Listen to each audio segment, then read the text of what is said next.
Un mouvement peu plus, c'est aussi ça. C'est de faire, dans le fond, je me suis dit, bon, ce serait quoi la meilleure chose que je pourrais faire?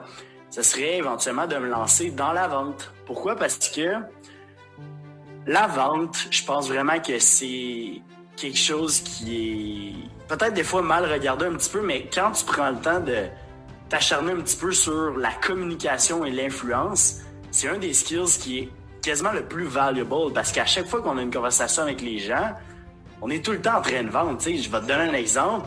Si tu parles avec ta blonde, puis éventuellement, elle veut manger des sushis, puis toi, tu as le goût de manger de la pizza, ben, il y a une vente qui est en train de se faire.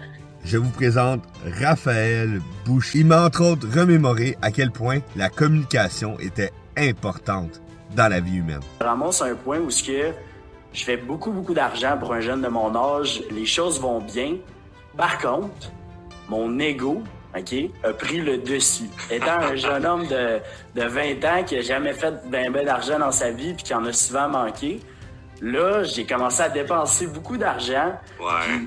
À un point où oui, je gagnais, mettons 100 000, 120 000 par année, mais j'en dépensais autant, sinon plus. Donc, je vivais au-dessus de mes moyens. Et puis, je me suis ramassé complètement dans l'opposé. J'ai perdu mon poste de chef d'équipe. Il est arrivé plein de choses. Okay. Moi et ma copine, on s'est laissés.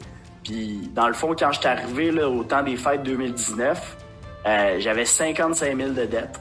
Raphaël a également démontré une grande humilité et de la maturité dans sa situation. Éventuellement, en dedans d'un an, j'ai clairé 50 000 de dettes.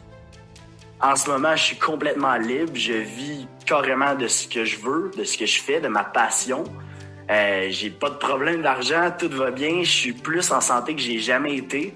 Donc, je suis passé de héros à zéro et ensuite de zéro à redevenir héros, mais d'un autre sens. Là. Ouais. Je dirais pas héros, je dirais je suis devenu moi-même au plus profond, là, vraiment. Puis l'ego a pris le côté. Puis tu sais, on s'entend que quand ton ego est au top, puis là, tu te ramasses dans le rock bottom, qu'on appelle, là, complètement au profond. Après ça, ça te donne un coup d'humilité. Là, fait que... Finalement, on peut apprendre de lui que, ben oui, tout est possible quand on veut vraiment et qu'on décide de se mettre en action. Merci encore à cet humain. Et évidemment, sur ce, let's go!